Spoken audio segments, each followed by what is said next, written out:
Hello dear students. तो देखिए, last lecture में हमने अपने चैप्टर केमिकल बॉन्डिंग में बात की थी अबाउट टाइप्स ऑफ बॉन्ड्स के बारे में। ठीक है, मैंने आपको एक ब्रीफ इंट्रोडक्शन दे दिया था अबाउट टाइप्स ऑफ बॉन्ड्स के बारे में। ठीक है, सबसे पहले हमने देखा था आयोनिक बॉन्ड्स के बारे में। ठीक है, फिर आपका कोवेलेंट एंड देन आपका कोऑर्डिनेट बॉन्ड। ठीक है, आयोनिक बॉन्ड कैसे फॉर्म होता है? आपका इलेक्ट्रॉन्स के कंप्लीट ट्रांसफर से। ठीक है, जबकि आपका जो कोवेलेंट बॉन्ड होता है वो फॉर्म होता है आपके इलेक्ट्रॉन्स की शेयरिंग से। ठीक है, और कोऑर्डिनेट बॉन्ड में आपका क्या होता है? एक एटम अपने दोनों इलेक्ट्रॉन, ठीक है, जिसे हम बोलते हैं आपका इलेक्ट्रॉन पेयर या फिर लोन पेयर, वो डोनेट करता है। ठीक है, या फिर शेयरिंग में पार्टिसिपेट करता है। ठीक है, और दूसरा जो एटम रहता है वो आपका वेकेंट रहता है। ठीक है ना, उससे जो आपका बॉन्ड बनता है वो आपका होता है coordinate bond.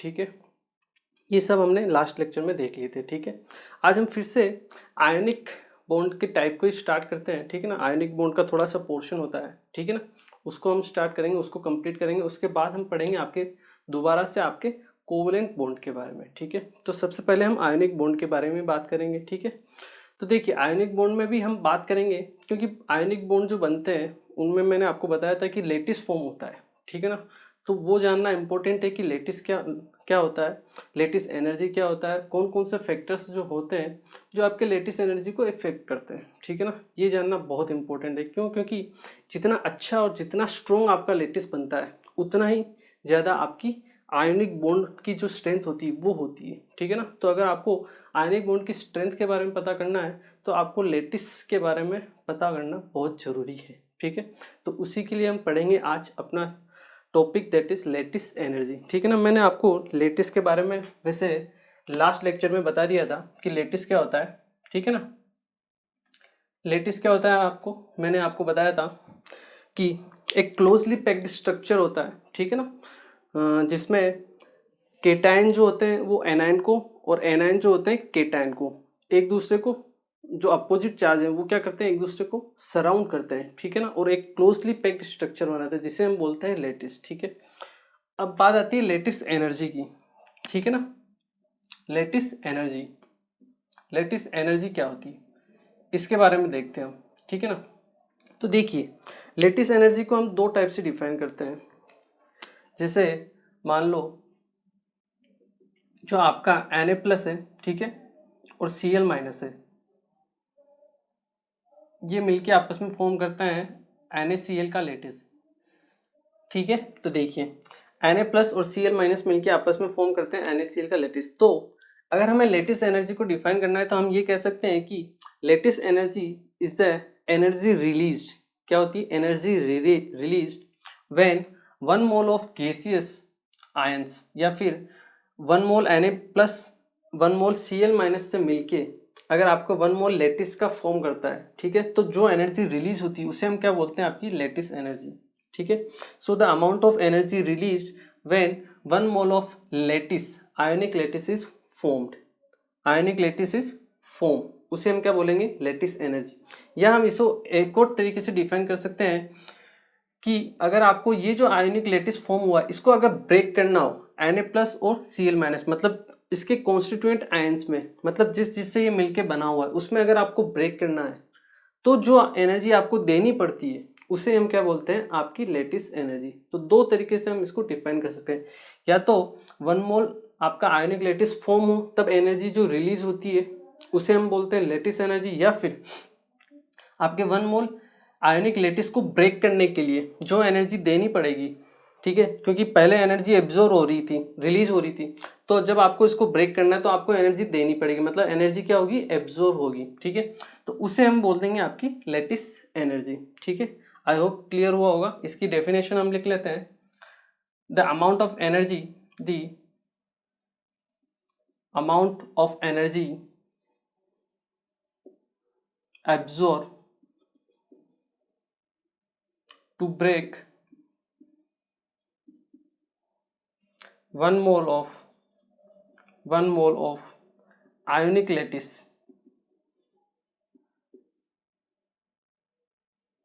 to its constituent ions,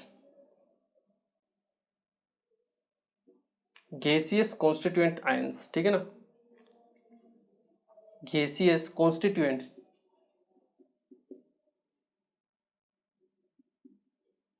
ठीक है ना। The amount of energy absorb to break 1 mole of ionic lattice to its gaseous constituent ions is known as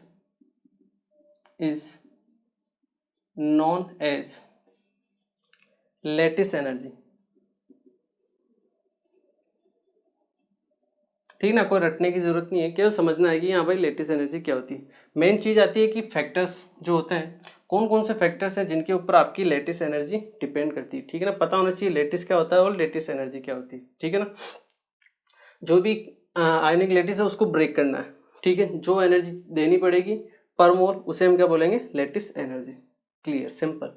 ठीक है, अब हम बात करते हैं कि कौन कौन से फैक्टर्स हैं जिनके ऊपर आपकी लेटिस एनर्जी इफेक्ट पड़ती है। ठीक है, और एक और चीज यहाँ आप लिख सकते हो कि जितनी ज्यादा लेटिस एनर्जी होती है, ठीक है ना, किसी भी आयनिक कंपाउंड्स के लिए उसकी जो स्टेबिलिटी होती है वो होती है उतनी ही ज्यादा। ठीक है ना, जैसे मान लो NaCl को आपको ब्रेक करना है। ठीक है ना, अगर आपको NaCl को ब्रेक करना है तो आपको, अगर मान लो इसकी जो फोर्स ऑफ अट्रैक्शन है Na प्लस और Cl माइनस वो अगर ज़्यादा है, फोर्स ऑफ अट्रैक्शन क्या है, स्ट्रॉन्ग है। ठीक है, तो आपको इनको ब्रेक करने के लिए Na प्लस और Cl माइनस में ब्रेक करने के लिए आपको एनर्जी भी क्या देनी पड़ेगी, ज़्यादा देनी पड़ेगी। मतलब उसकी जो लेटिस एनर्जी है वो भी क्या होगी, ज़्यादा होगी। तो हम कह सकते हैं कि हायर इज द स्टेबिलिटी, या अगर हम कह सकते हैं कि अगर लेटिस एनर्जी जितनी ज़्यादा होगी किसी भी आयनिक कंपाउंड की जो स्टेबिलिटी है वो भी क्या होगी, उतनी ही ज़्यादा होगी। ठीक है ना, higher is the lattice energy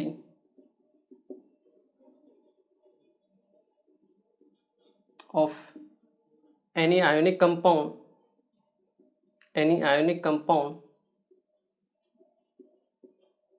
more will be its stability,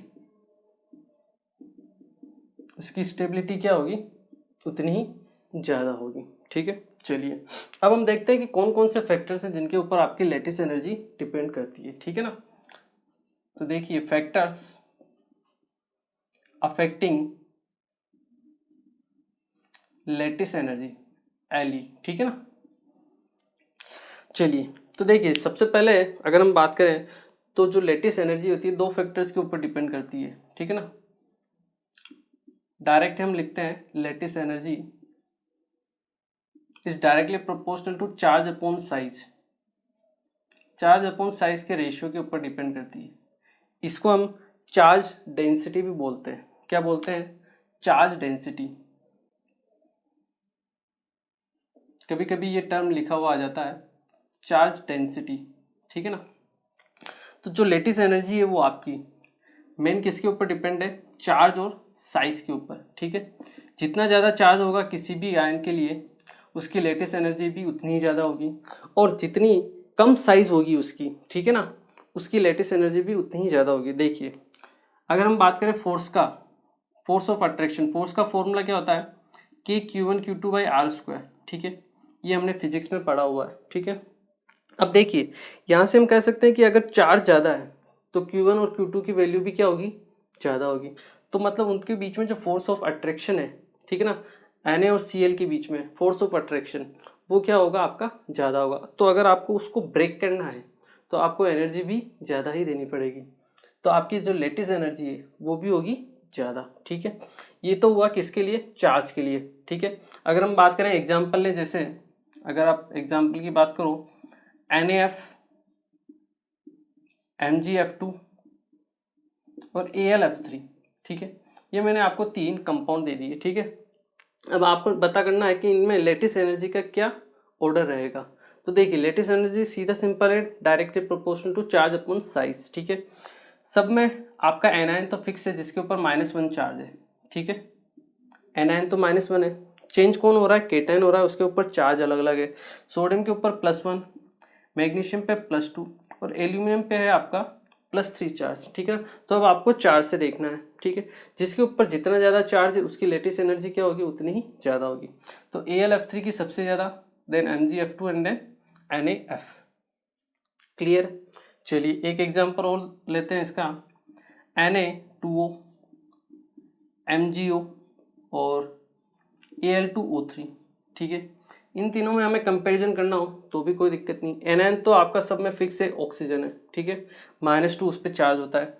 यहाँ सेम नाइट्रोजन पे +1 रहेगा, सोडियम पे +1 रहेगा, मैग्नीशियम पे +2 और एल्यूमिनियम पे +3 रहेगा। अगेन एल्यूमिनियम की सबसे ज़्यादा, देन MgO और उसके बाद आपका Na2O की लेटिस एनर्जी का ऑर्डर रहेगा, ठीक है ना। तो ऐसे छोटा मोटा लेटिस एनर्जी का ऑर्डर आपको पता होना चाहिए, ठीक है। ये तो हमने निकाला किसके लिए, चार्ज के लिए। अब देखते हैं साइज के लिए कैसा होगा। इसको एक बार आप नोट कर लीजिए इस पोर्शन को।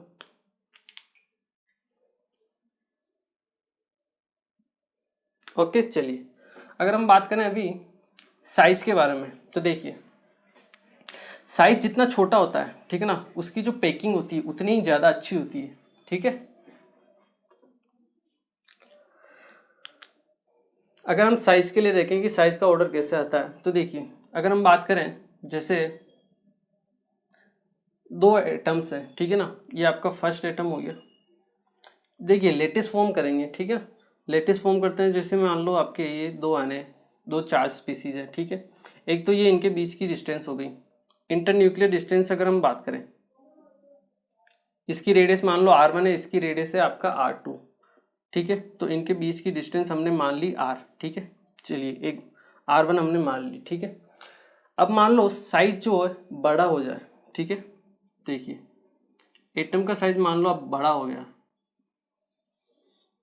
तो आप मुझे बताइए, यहाँ आप देखोगे इंटरन्यूक्लियर डिस्टेंस r, मान लो यहाँ पे जो डिस्टेंस है ये है आपकी r2। तो अब आप मुझे बताइए r1 ज़्यादा है या r2 बड़ी है, r2 बड़ी है ना, r2 is greater than r1। मतलब इनके बीच में, मतलब इंटरन्यूक्लियर डिस्टेंस जो है क्या है, बड़े साइज के एटम्स के लिए ज़्यादा है। तो आप देखिए अगर r की वैल्यू ज़्यादा है तो फोर्स ऑफ अट्रैक्शन क्या होगा, कम होगा। मतलब यहाँ पे जो फोर्स ऑफ अट्रैक्शन होगा वो क्या होगा, कम होगा। अगर फोर्स ऑफ अट्रैक्शन कम होगा तो लेटिस एनर्जी भी क्या होगी आपकी, कम होगी। क्यों, क्योंकि फोर्स ऑफ अट्रैक्शन क्या है, जो दो आपके एटम्स हैं उनके बीच में फोर्स ऑफ अट्रैक्शन है। लेटिस एनर्जी क्या है, इस फोर्स को आपको ब्रेक करना है, ठीक है ना, वही होती है लेटिस एनर्जी। जो आपका लेटिस है उसको अपने जितने भी वो आयंस से फॉर्म हुआ है उनको ब्रेक करना है, अलग अलग करना है, ठीक है। उसके लिए जो एनर्जी दी जाती है उसे हम बोलते हैं आपकी लेटिस एनर्जी, ठीक है। अब मान लो आपका फोर्स ऑफ अट्रैक्शन ही कम है तो आपको एनर्जी भी कम ही देनी पड़ेगी। यहाँ आप देखोगे डिस्टेंस कम है, मतलब ये ज़्यादा क्लोज है एटम आपके, यहाँ जो फोर्स ऑफ अट्रैक्शन होगा वो क्या होगा, कंपेरेटिवली इससे ज़्यादा होगा। तब आपको अगर इनको ब्रेक करना है तो आपको एनर्जी भी क्या देनी पड़ेगी, ज़्यादा देनी पड़ेगी, ठीक है ना। तो यहाँ से हम कह सकते हैं कि आपका जो लेटिस एनर्जी है वो है इन्वर्सली प्रोपोर्शनल टू साइज, ठीक है। हम क्या कह सकते हैं, आपकी lattice energy is inversely proportional to आपका साइज। क्लियर है। एग्जाम्पल की अगर हम बात करें तो देखिए एग्जाम्पल आप ले सकते हो LIF, NAF, KF, RBF और CSF, ठीक है। यहाँ आप देखिए वैसे ही आपका जो एनायन है वो तो क्या है, सब में सेम है। बात आती है केटायन के ऊपर, ठीक है। केटायन में भी चार्ज सबके ऊपर सेम है, +1 ही है। अब आपको देखना पड़ेगा साइज से, जिसकी साइज छोटी होगी उसमें फोर्स ऑफ अट्रैक्शन क्या होगा, ज़्यादा, मतलब उसकी लेटिस एनर्जी भी क्या होगी, ज़्यादा। सबसे छोटी साइज किसकी है, LIF की, तो आपका लेटिस एनर्जी क्या होगी, सबसे ज़्यादा होगी। फिर NAF, KF, RBF और CSF, ठीक है। एक और एग्जांपल ले लेते हैं हम, BeCl2, MgCl2, CaCl2, SrCl2, BaCl2। Same A9 same है आपका, चार्ज भी सबके ऊपर +2 है, ठीक है। अब आपको किससे देखना है, साइज से, ठीक है। साइज जिसकी छोटी उसकी लेटिस एनर्जी ज़्यादा, BeCl2, MgCl2, CaCl2, SrCl2 और BaCl2, ठीक है। तो ये इंपॉर्टेंट चीज़ें जो आपको ध्यान रखनी है, लेटिस क्या होता है, लेटिस एनर्जी क्या होती है, और लेटिस एनर्जी किन किन फैक्टर्स के ऊपर डिपेंड करती है, चार्ज अपॉन साइज, ठीक है। इसको कंबाइंड फॉर्म में हम बोलते हैं चार्ज डेंसिटी। आपको निकालना आना चाहिए, ठीक है। आई एम श्योर आप लोगों को क्लियर हुआ होगा, ठीक है। इसे आप नोट कीजिए, फिर हम आगे बात करते हैं। ओके चलिए अब हम आगे पढ़ते हैं, ठीक है ना।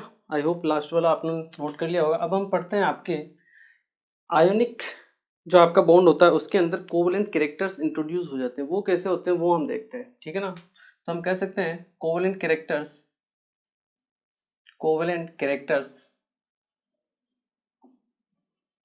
इन ionic bond.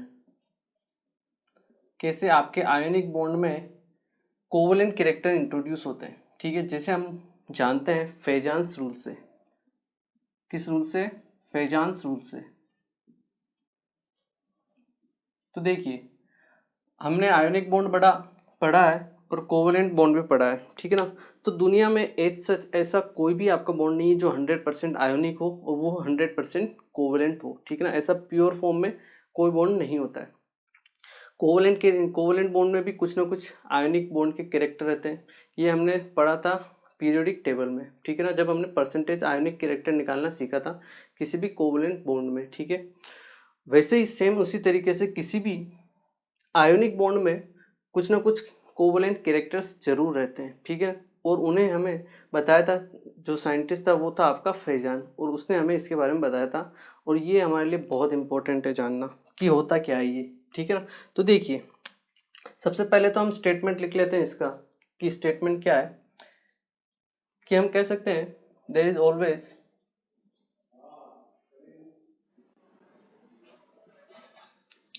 No such bond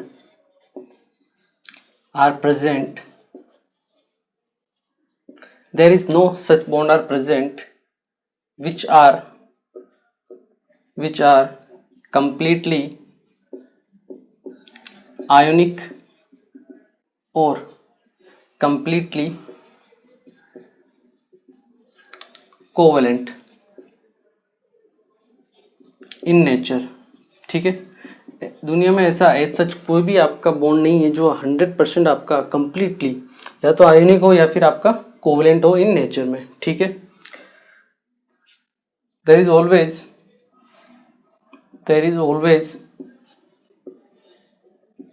some ionic character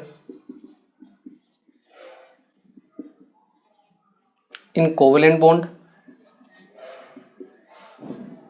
and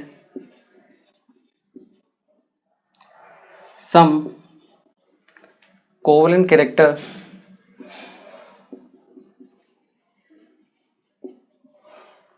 in ionic bond,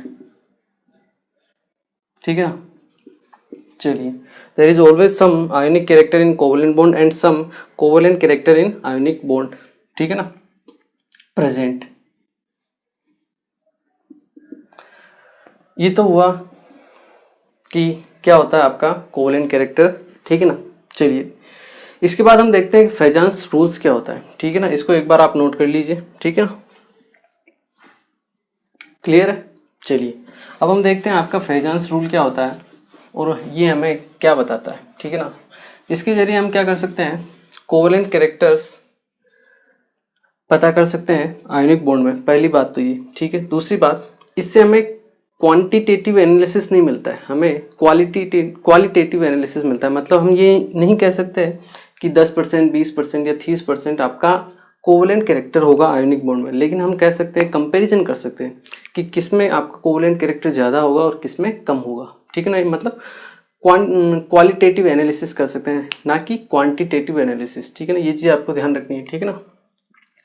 तो देखिए होता क्या है, अगर हम बात करें, ये आपका केटायन है, ठीक है। आयनिक जो बॉन्ड बनता है आपका किस किस के बीच में बनता है, केटायन और एनायन के बीच में, ठीक है। ये आपका केटायन है, ठीक है। ये तो आपका केटायन हो गया, ठीक है। और ये है आपका एनायन, ठीक है। एनायन का क्या होता है, आपका खुद का इलेक्ट्रॉन क्लाउड होता है, ठीक है। मतलब उसका खुद का क्लाउड रहेगा, इलेक्ट्रॉन का क्लाउड उसके चारों तरफ, ठीक है।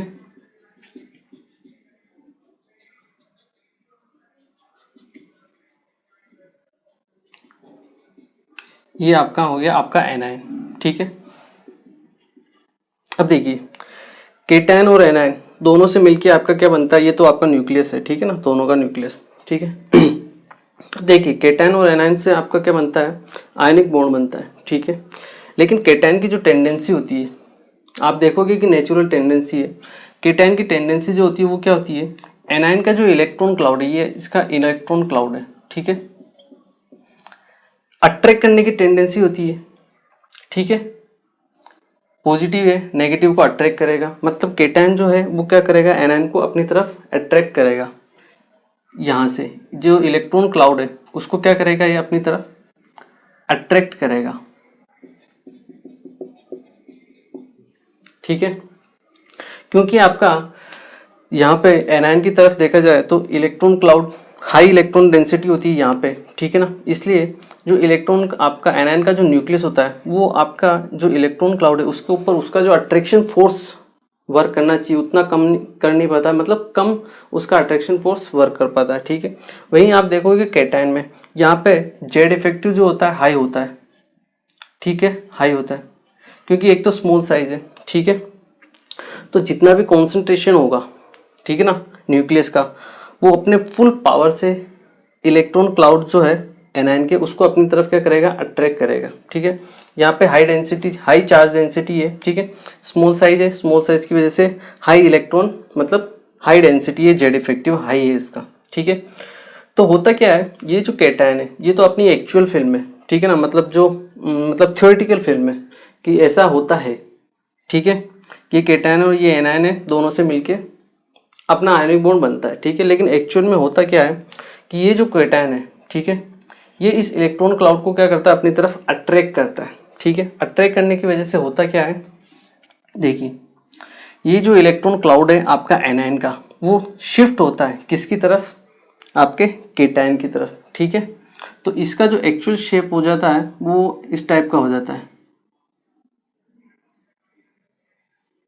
ठीक है, ये आपका एनायन, ठीक है, और ये आपका कैटायन, ठीक है, और ये आपकी इलेक्ट्रॉन डेंसिटी, जो इलेक्ट्रॉन डेंसिटी पहले एनायन की तरफ थी वो अब किसकी तरफ शिफ्ट हो गई है, कैटायन की तरफ, क्यों, क्योंकि कैटायन का जो जेड इफेक्टिव है वो है ज़्यादा, उसने क्या कर लिया है, इलेक्ट्रॉन क्लाउड एनायन को अपनी तरफ अट्रैक्ट कर लिया है, ठीक है।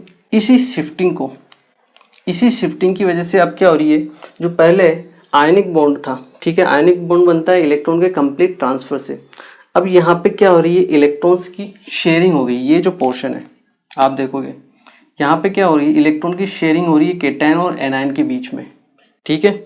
इसी शेयरिंग को, ये जो शेयरिंग है यहाँ पे क्या हो गई, इलेक्ट्रॉन्स की शेयरिंग हो गई, और इलेक्ट्रॉन्स की शेयरिंग से कौन से बॉन्ड बनते हैं, कोवलेंट बॉन्ड, बिल्कुल सही, ठीक है ना। यही रीजन है कि आपके आयनिक बॉन्ड में कौन से कैरेक्टर इंट्रोड्यूस होते हैं, कोवलेंट कैरेक्टर। रीजन क्या है, रीजन सिंपल है कि आयनिक बॉन्ड में क्या होता है, कैटायन और एनायन प्रेजेंट होते हैं, सिंपल सी चीज है, ठीक है। जो कैटायन है वो उसका हाई जेड इफेक्टिव होता है, वो क्या करता है, इलेक्ट्रॉन क्लाउड ऑफ एनायन को अपनी तरफ अट्रैक्ट करता है, ठीक है, और उस अट्रैक्शन की वजह से जो आपके कैटायन और एनायन है वहाँ पे क्या हो जाती है, इलेक्ट्रॉन्स की शेयरिंग हो जाती है, या फिर आपका जो इलेक्ट्रॉन क्लाउड है वो क्या हो जाता है, डिफॉर्म हो जाता है, मतलब डिस्टोर्ट हो जाता है, मतलब उसका जो शेप होना चाहिए पहले वैसा नहीं रहता है, वो डिफॉर्म हो जाता है, ठीक है, इसको हम डिस्टोर्ट भी बोलते हैं, ठीक है, या फिर इसे हम एक टर्म नाम देते हैं, दैट इज कॉल्ड पोलराइजेशन। क्या बोलते हैं इसे हम, पोलराइजेशन, इसको टर्म बोल दिया जाता है, ठीक है ना। तो इस शेयरिंग की वजह से हुआ क्या है, ये जो आपका एनायन है ये डिफॉर्म हो गया, ये डिस्टोर्ट,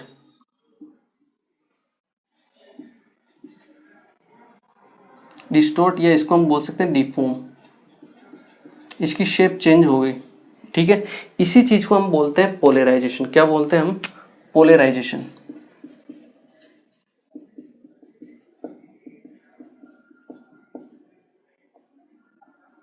पोलराइजेशन क्या नाम देते हैं हम, पोलराइजेशन, मतलब कैटायन ने एनायन को क्या कर दिया, पोलराइज कर दिया, मतलब अपनी तरफ अट्रैक्ट कर दिया, ठीक है। इसी को हम बोलते हैं डिस्टोर्शन या डिफॉर्म या फिर आपका पोलराइजेशन। अब जितना ज़्यादा पोलराइजेशन होगा उतना ही ज़्यादा शेयरिंग होगी, और जितनी ज़्यादा शेयरिंग होगी उतनी ही ज़्यादा आपके कोवलेंट कैरेक्टर आएंगे। मतलब हम कह सकते हैं कि जितना ज़्यादा पोलराइजेशन होगा आपका उतना ही कोवलेंट कैरेक्टर भी क्या होगा, ज़्यादा होगा, ठीक है। तो ये होता है आपका फेजांस रूल सिंपल होता है, ठीक है ना। इसको अगर हम लिखना चाहें तो लिख सकते हैं, ठीक है ना।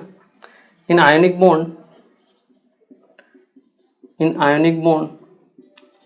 The positively charge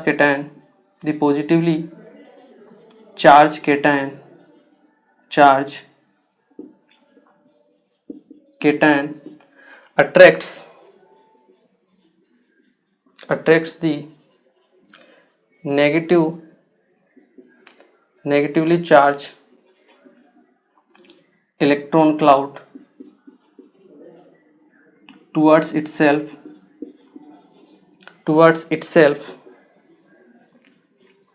and due to this the electron cloud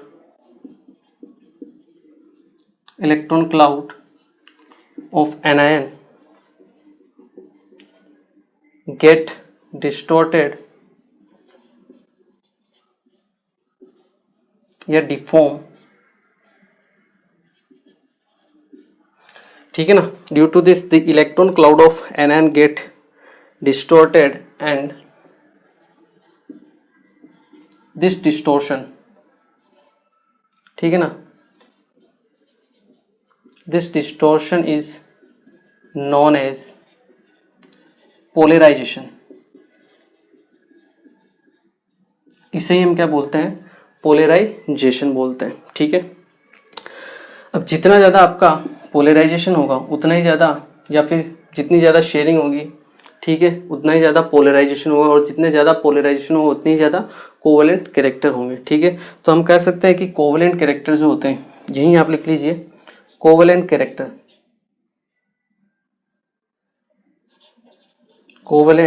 character is directly proportional to polarization. जितना ज़्यादा पोलराइजेशन होगा उस बॉन्ड में आपका कोवेलेंट कैरेक्टर भी क्या होगा, उतना ही ज़्यादा होगा, ठीक है। ये चीज़ आपको ध्यान रखनी है, ठीक है। चलिए, इसके बाद बात आती है, एक दो छोटे मोटे टर्म्स होते हैं जिसे हम बोलते हैं आपका पोलराइजेशन पावर।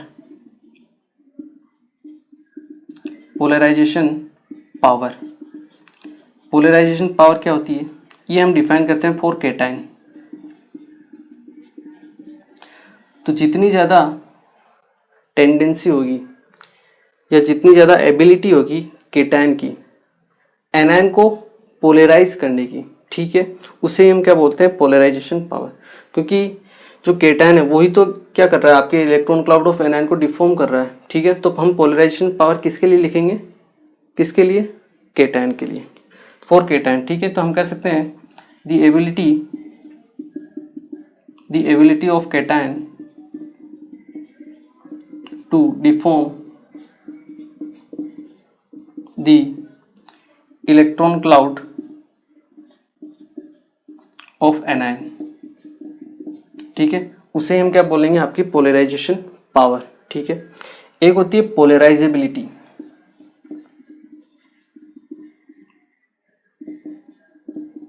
पोलराइजेबिलिटी हम किसके लिए डिफाइन करते हैं, फॉर एनायंस के लिए,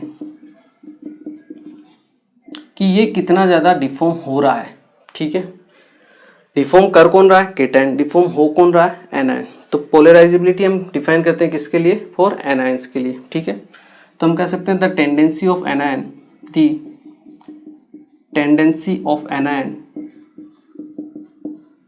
to get deform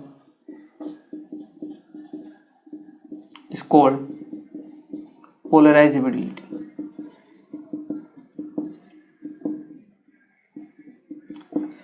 The tendency of anion to get deform is called polarizability, ठीक है। ये हम किसके लिए डिफाइन करेंगे, फॉर एनायंस के लिए, ठीक है। इंपॉर्टेंट चीज़ है जो आपको ध्यान रखनी है। सिंपल सा आपका फेजांस रूल है, क्या कहता है कि कोई भी बॉन्ड 100% कोवेलेंट नहीं होता है, ठीक है, या फिर 100% आयोनिक नहीं होता है। आयनिक बॉन्ड में कुछ ना कुछ परसेंटेज के आपका किसका रहेगा, कोवेलेंट बॉन्ड का रहेगा। वो उसने कैसे डिफाइन किया, केटायन है और एनायन है। केटायन की नेचुरल टेंडेंसी क्या होती है, इलेक्ट्रॉन्स को अपनी तरफ अट्रैक्ट करने की, ठीक है। तो केटायन ने क्या किया, इलेक्ट्रॉन क्लाउड को अपनी तरफ अट्रैक्ट किया। आयनिक बॉन्ड में किसके बीच में बनता है, केटायन और एनायन के बीच में बनता है, ठीक है, मतलब एक दूसरे के वो क्लोज आ रहे हैं, ठीक है। तो देखिए केटायन ने क्या किया, इलेक्ट्रॉन क्लाउड ऑफ एनायन को अपनी तरफ अट्रैक्ट किया। इससे क्या हुआ कि जो इलेक्ट्रॉन क्लाउड था वो हो गया डिफॉर्म, ठीक है, जिसे हम नाम बोलते हैं पोलराइजेशन। तो उस पोलराइजेशन की वजह से आपका इलेक्ट्रॉन जो आपका केटायन है उसके बीच में और इलेक्ट्रॉन क्लाउड के बीच में क्या होगी, इलेक्ट्रॉन्स की शेयरिंग होगी। और उस शेयरिंग की वजह से आपका कौन से मतलब कैरेक्टर आ गए, कोवलेंट कैरेक्टर इंट्रोड्यूस हो गए, ठीक है ना। ये परसेंटेज में होते हैं, कम होते हैं जैसे, ठीक है ना, 10 15 20% होते हैं, ठीक है, बट होते हैं कुल मिला के। इसे ही हम क्या बोलते हैं, आपका covalent character in ionic bond Fajans rule बोलते हैं, ठीक है। अब जितनी ज़्यादा पोलराइजेशन होगा मतलब उतनी ज़्यादा शेयरिंग होगी, और जितनी ज़्यादा शेयरिंग होगी उतना ही ज़्यादा आपके कोवलेंट कैरेक्टर्स होंगे आयोनिक बॉन्ड में, ठीक है। दो टर्म हम डिफाइन करते हैं, केटायन के लिए पोलराइजेशन पावर और एनायन के लिए पोलराइजेबिलिटी, ठीक है। ये चीज़ आपको ध्यान रखनी है, ठीक है। इसे आप नोट कीजिए। फिर हम देखते हैं कि कौन कौन से ऐसे फैक्टर्स हैं, ठीक है, जिनके ऊपर आपका ये जो पोलराइजेशन है ये डिपेंड करता है, ठीक है, क्योंकि सारा खेल इसी पोलराइजेशन का ही है, ठीक है।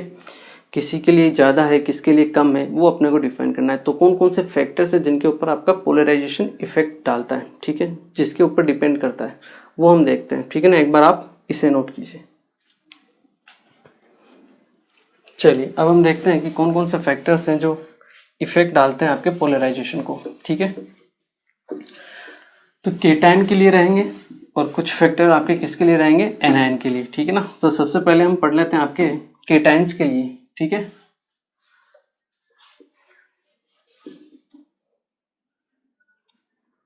Factors affecting polarization, factors affecting polarization, ठीक है। सबसे पहले हम बात करेंगे फॉर केटायंस। फर्स्ट आप लिखेंगे फॉर केटायंस, ठीक है। केटायंस में भी अगर आप देखिए तो पोलराइजेशन जो होता है, सिंपल पोलराइजेशन डिपेंड करता है, डायरेक्टली प्रोपोर्शनल टू होता है चार्ज अपॉन साइज के। हम केटायन की बात कर रहे हैं, ठीक है, चार्ज अपॉन साइज के, ठीक है। जितनी कम साइज होगी उसका जेड इफेक्टिव क्या होगा, एक तो आपका केटायन, ये देखिए, ये आपका स्मॉल केटायन, एक है आपका बड़ा केटायन, ठीक है। यहाँ हम बात करें चार्ज डेंसिटी की, ठीक है, साइज छोटा है, ठीक है, तो यहाँ पे जो डेंसिटी होगी, जेड इफेक्टिव होगा, वो क्या होगा, ज़्यादा होगा, ठीक है। यहाँ पे अगर हम बात करेंगे साइज बड़ी है तो जो चार्ज है वो क्या हो गया, डिस्ट्रीब्यूट हो गया है पूरे एरिया के ऊपर, ठीक है। मतलब यहाँ पे जेड इफेक्टिव जो होता है वो रिलेटिवली कम होता है। तो जितना बड़ा साइज होगा उसका पोलराइजेशन पावर उतना ही कम होगा, जितना साइज कम होगा, छोटा होगा, ठीक है, केटायन के लिए, उतना ही उसका जेड इफेक्टिव क्या होगा, ज़्यादा होगा। और जेड इफेक्टिव ज़्यादा होगा तो आपका पोलराइजेशन भी ज़्यादा होगा, ठीक है। सेम थिंग चार्ज के ऊपर, चार्ज ज़्यादा होगा तो सामने वाले को अट्रैक्ट करने की टेंडेंसी भी क्या होगी, ज़्यादा होगी, ठीक है। जैसे अगर हम एग्जाम्पल देखें इसके लिए तो हम कह सकते हैं Li plus, Na plus, K plus, Rb plus, CS plus, ठीक है। यहाँ हम बात करें तो देखिए चार्ज तो सबके ऊपर सेम है, +1 है, ठीक है। अब हमें देखना है साइज से, जिसकी साइज सबसे कम होगी उसकी पोलराइजेशन पावर क्या होगी, सबसे ज़्यादा होगी। तो यहाँ पे जो आयनिक कैरेक्टर होगा, कोवलेंट कैरेक्टर होगा, वो सबसे ज़्यादा किस में होगा, Li प्लस में। कभी कभी उल्टा भी पूछ लेते हैं, आयनिक कैरेक्टर पूछ लेते हैं, तो आपको क्या करना है, कोवलेंट कैरेक्टर निकालना है और उसका जस्ट उल्टा कर देना है, वो क्या हो जाएगा आपका आयनिक कैरेक्टर का ऑर्डर, ठीक है। Be+2 ले लीजिए आप, Mg2 plus, Ca2 plus, Sr2 plus, Ba2 plus, ठीक है। यहाँ फिर से आपका चार्ज सेम है, ठीक है, साइज से ऑर्डर से देंगे, जिसकी साइज सबसे छोटी है उसका पोलराइजेशन क्या होगा, सबसे ज़्यादा, मतलब उसमें कोवलेंट कैरेक्टर क्या होंगे, सबसे ज़्यादा, Be2 प्लस, ये हुआ, ठीक है ना। Be2 प्लस सबसे ज़्यादा कोवलेंट कैरेक्टर, इसमें इंपॉर्टेंट चीज़ है जो आपको ध्यान रखना है। Be+2 में कोवलेंट कैरेक्टर इतने ज़्यादा होते हैं कि इसके जितने भी आपके कंपाउंड्स बनते हैं Be2 प्लस के, वो सारे के सारे क्या होते हैं, प्रीडोमिनेटली कोवलेंट होते हैं नेचर में। कैसे होते हैं, कोवलेंट होते हैं नेचर में, ठीक है ना। भले ही वो किसी के भी साथ बने, इसके जो कंपाउंड बनेंगे नेचर में कैसे होंगे, कोवेलेंट, ठीक है ना। तो आप नोट करके लिख भी सकते हो, Be2+ is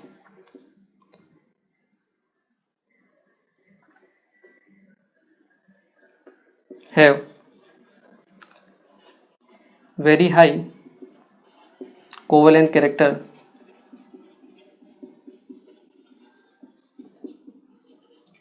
that's why all of its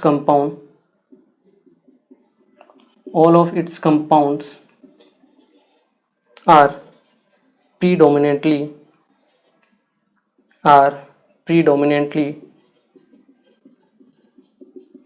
covalent in nature, जितने भी इसके कंपाउंड्स होंगे नेचर में कैसे होंगे, कोवेलेंट, ठीक है। वहीं अगर हम बात करें आपके Na+, Mg2+, Al3+, ठीक है। अब यहाँ पे देखिए चार्ज डिफरेंस हो गया, ठीक है। तो अपने को चार्ज से देखना है, ठीक है। जिसके ऊपर सबसे ज़्यादा चार्ज है उसका पोलराइजेशन क्या होगा, सबसे ज़्यादा होगा। मतलब Al3+ में सबसे ज़्यादा कोवेलेंट कैरेक्टर, Mg2+ में उससे कम और Na+ में सबसे कम, ठीक है ना। ये कोवेलेंट कैरेक्टर का ऑर्डर है। किसका ऑर्डर है, कोवेलेंट कैरेक्टर का, ठीक है ना, कोवेलेंट कैरेक्टर ऑर्डर, ठीक है। चलिए यहाँ हम बात करें तो Al3+ में सबसे ज़्यादा कोवेलेंट कैरेक्टर होगा, ठीक है। इसलिए इसके जो ये जो दो हैं आपके कंपाउंड, सोडियम और मैग्नीशियम के जो होंगे, इनके जो भी आपके कंपाउंड्स बनेंगे वो कौन से होंगे, आपके आयनिक होंगे। जैसे NaCl ले लीजिए, ठीक है, MgCl2 ले लीजिए, ये क्या होते हैं, नेचर में आयनिक होते हैं, ठीक है। लेकिन अगर हम एल्यूमिनियम की बात करें तो यहाँ पे आपके कोवेलेंट कैरेक्टर बहुत ज़्यादा हो जाते हैं, कोवेलेंट, ठीक है। इसलिए इसका जो कंपाउंड बनते हैं जैसे AlCl3 आप देखोगे, ये क्या होता है, नेचर में आपका कोवेलेंट होता है। क्या होता है, प्रीडोमिनेंटली कोवेलेंट इन नेचर। वैसे दिखने में आपको लगेगा कि जैसे एल्यूमिनियम Al3+ पॉजिटिव चार्ज है और Cl- नेगेटिव चार्ज है। ये आपका केटायन है और ये आपका एनायन है। केटायन और एनायन के बीच में कौन सा बॉन्ड बनता है, आयोनिक बॉन्ड। बट क्यों, क्योंकि फेजांस रूल की वजह से यहाँ पे कोवेलेंट कैरेक्टर बहुत ज़्यादा हो जाते हैं, इसीलिए इसका जो नेचर होता है वो आयोनिक की जगह कैसा होता है, कोवेलेंट हो जाता है, ठीक है ना। जबकि ये जो स्टार्टिंग के दो हैं आपके सोडियम और मैग्नीशियम, इनमें आपका आयोनिक कैरेक्टर ज़्यादा होता है, कोवेलेंट कैरेक्टर कम होता है, इसलिए ये नेचर में कैसे होते हैं आपके आयोनिक। और एल्यूमिनियम का जो क्लोराइड होगा AlCl3, वो नेचर में कैसा होगा, आपका कोवेलेंट कंपाउंड होगा, ठीक है। ये चीज़ ध्यान रखनी इंपॉर्टेंट है, ठीक है ना। हाईलाइट करके इनको याद रखना है, आपको डायरेक्ट पूछे जाते हैं ऐसे क्वेश्चंस, ठीक है ना। चलिए ये तो ये बात हुई केटायन की, ठीक है ना। इसको आप एक बार नोट कीजिए, फिर केटायन के लिए हम एक और फैक्टर होता है उसके बारे में भी बात करते हैं, ठीक है ना। एक बार आप इसे नोट कीजिए। चलिए अब हम इसका सेकंड फैक्टर देख लेते हैं जो इफेक्ट करता है आपके कोवेलेंट कैरेक्टर को, ठीक है ना, या फिर हम कह सकते हैं पोलराइजेशन को केटायंस के लिए। तो केटायंस का कॉन्फ़िगरेशन ये इंपॉर्टेंट फैक्टर है, ठीक है ना, जिसके ऊपर भी आपके कोवेलेंट कैरेक्टर या पोलराइजेशन इफेक्ट करता है, ठीक है ना। दैट इज सेकंड पॉइंट जो हमारा रहेगा, दैट इज ये हम केटायंस के लिए लिख रहे हैं, ठीक है ना। कॉन्फ़िगरेशन ऑफ केटायंस, ठीक है ना। तो यहाँ पे आपके दो टाइप के कॉन्फ़िगरेशन होते हैं, ठीक है। अभी तक आप लोगों ने केवल एक ही टाइप के कॉन्फ़िगरेशन के बारे में पढ़ा है, that is inert case configuration. ये क्या होता है आपका NH2NP6, ठीक है। इसके अलावा एक और आपका इलेक्ट्रॉनिक कॉन्फ़िगरेशन होता है, that is pseudo inert gas configuration. ये होता है आपका NH2NP6 और ND10। यहाँ पे D के 10 इलेक्ट्रॉन्स भी आ जाते हैं, इसलिए यहाँ पे 8 की जगह यहाँ पे तो कितने आपके 8 electron in outermost shell, जबकि यहाँ पे कितने होते हैं आपके 18 electron in outermost shell. ठीक है, ये चीज़ आपको ध्यान रखनी है। तो वो केटायंस जिनका electronic configuration pseudo inert gas configuration है, वो केटायंस ज़्यादा पोलराइज करते हैं। ठीक है, उनमें ज़्यादा पोलराइजेशन होता है, इस वजह से जो कोवलेंट कैरेक्टर इंट्रोड्यूस होते हैं वो भी ज़्यादा होते हैं। ठीक है ना, तो यहाँ हम स्टेटमेंट लिखेंगे। ठीक है ना, the cations having 18 electrons in their outermost shell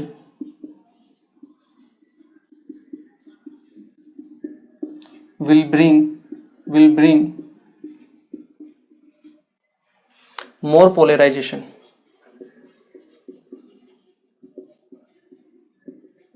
क्यों?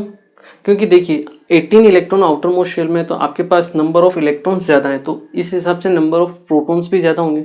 नंबर ऑफ प्रोटॉन्स ज़्यादा होंगे तो उनका जो जेड इफेक्टिव होगा वो क्या होगा, हाई होगा। ठीक है ना, कंपेरेटिवली 8 इलेक्ट्रॉन से। ठीक है, इसीलिए the cations having 18 electrons in their outermost shell will bring more polarisation.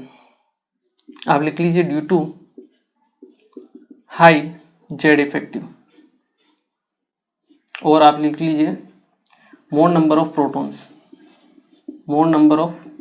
protons, इसलिए आपका जेड इफेक्टिव हाई रहेगा। ठीक है, will bring more polarization than the